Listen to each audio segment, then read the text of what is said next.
আজ আপনাদের জন্য আকবর বীরবলের গল্প। আজ দ্বিতীয় পর্ব।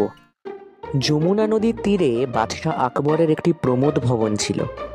যখন রাজ্য শাসন করতে করতে শ্রান্ত হয়ে পড়তেন, তখন এই ভবনে এসে আমোদ প্রমোদে তিনি মেতে থাকতেন। রাজ্যের কথা, প্রজাদের কথা সব একেবারে ভুলে যেতেন। একদিন তাঁর এই প্রমোদ ভবনে সভাসদদের নিয়ে আসর বসেছে। যমুনার জল বয়ে চলেছে তার আপন খেয়ালে। প্রমোদের প্রধান অঙ্গ হিসেবে সুরের ফোয়ারা ছুটেছে। সেই সঙ্গে চলেছে নানা রকম রঙ্গরসিকতা আর রসালো গল্প। বাদশাহ এতই নিজেকে হারিয়ে ফেলেছিলেন যে নিজেই আতর ঢালতে গিয়ে খানিকটা আতর বহুমূল্যবান মসলিনের ওপর পড়ে গেল। এতে তিনি নিজেই বড় অপ্রস্তুত হয়ে পড়লেন।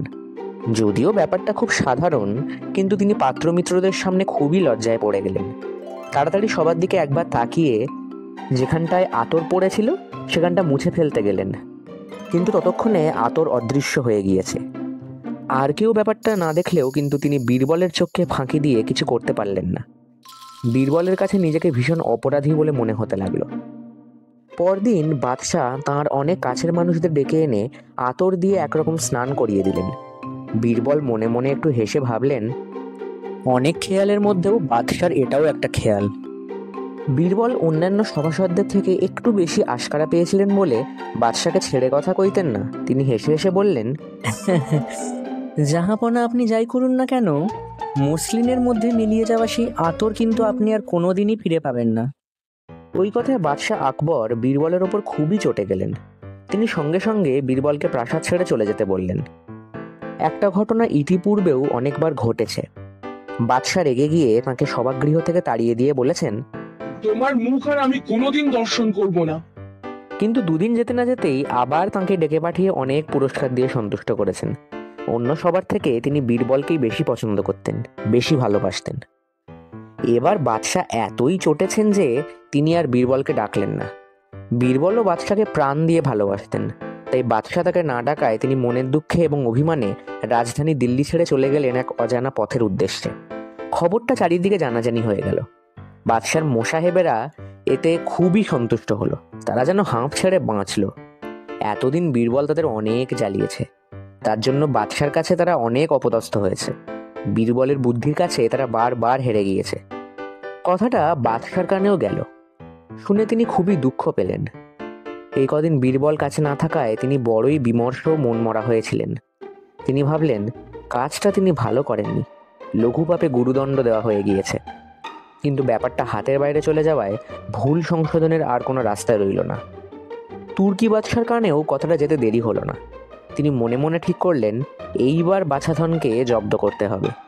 বুদ্ধিমান এবং বিচক্ষণ বীরবলের জন্য বাদশাহ আকবরকে এতদিন জব্দ করতে পারেননি, এবার তাঁকে জব্দ করবেন। তিনি বাদশাহ আকবরের কাছে দূত পাঠিয়ে জানালেন, তাঁর একটা জ্ঞান ভাণ্ডারের বিশেষ প্রয়োজন। 1 মাস সময় দেওয়া হলো। ওই সময়ের মধ্যে ওই বস্তুটি তাঁর কাছে না পৌঁছলে তাঁর সঙ্গে আর কোনো সুসম্পর্ক থাকবে না, এমনকি এর জন্য যুদ্ধ পর্যন্ত হতে পারে। তুর্কিরা যুদ্ধবাজ, বাদশাহ আকবর যুদ্ধ চান না। যুদ্ধ মানেই অর্থ এবং লক্ষ্য। তিনিও কম ক্ষমতাবান নন, কিন্তু সামান্য কারণে যুদ্ধ তিনি চান না। কিন্তু এই বিপদে তাকে সাহায্য করার মতো কেউ নেই। জ্ঞান ভাণ্ডার বস্তুটি কি তাই তিনি জানেন না। তাঁর যারা সভাসদ আছেন তাঁদের বুদ্ধি এত কম যে তাঁরাও এ ব্যাপারে তাঁকে কোনো রকমই সাহায্য করতে পারবেন না। হ্যাঁ, একজন ছিলেন যিনি তাঁকে এই বিপদে সাহায্য করতে পারতেন, বীরবল। তিনি একমাত্র উপযুক্ত লোক। এই বিপদের দিনে তাকে চাই। যেমন করে হোক তাঁকে খুঁজে বের করতেই হবে। কাজটা সামান্য হলেও তিনি সর্বশক্তি নিয়োগ করলেন। দেশে দেশে তিনি লোক পাঠালেন। কেউই আর ফিরে আসছে না বীরবলকে নিয়ে। এদিকে 1 মাস শেষ হতে আর বেশি দেরি নেই। অবশেষে মালোয়ায় তাকে পাওয়া গেল। বাদশার অনুরোধ জানিয়ে অনেক সাধ্য সাধনা করে বীরবলকে রাজধানী দিল্লিতে আনা হলো। বাদশাহ স্বীকার করলেন যে বীরবলের প্রতি অবিচার করা হয়েছে, এজন্য তিনি ভীষণ দুঃখিত। যাই হোক, কেন তাঁকে খুঁজে আনা হয়েছে সেই জ্ঞান ভাণ্ডারের কথাটি বাদশাহ বললেন ও বীরবলকে অনুরোধ করলেন যেন বুদ্ধি খাটিয়ে এর একটা বিহিত করেন। বাদশাহ আরও বললেন, যুদ্ধরাজ তুর্কি সুলতানের সঙ্গে এই সামান্য কারণে যুদ্ধে জড়িয়ে পড়তে চান না তিনি। যুদ্ধে অনেক লোক ক্ষয় হবে, অনেক অর্থের অপচয় হবে। বীরবল বুঝলেন বাদশাহ আকবর কত মহান।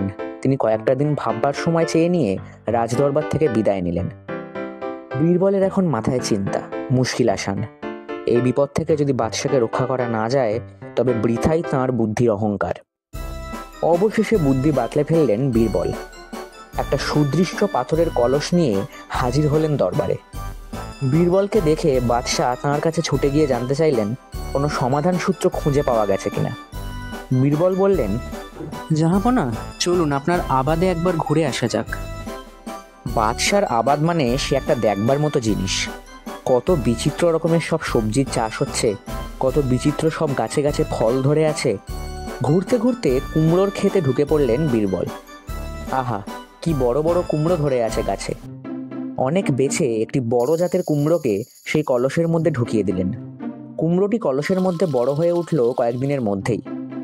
বীরবল যেদিন দেখলেন কুমড়োটি কলসটার মধ্যে কলসের মাপে বড় হয়েছে, তখন তিনি বোঁটাটি কেটে বেশ ভালো করে মুখটা বন্ধ করে বাদশাহ আকবরকে দিয়ে বললেন, এইটি সেই জ্ঞান ভাণ্ডার যা তুর্কি সুলতান আপনার কাছে চেয়েছেন।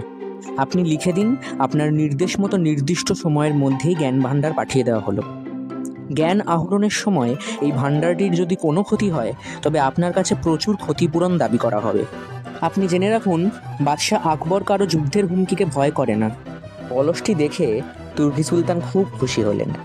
তাঁর আর বুঝতে বাকি রইল না যে নিশ্চয়ই সেই তীক্ষ্ণ বুদ্ধির অধিকারী বীরবল পুনরায় বাদশার দরবারে ফিরে এসেছেন।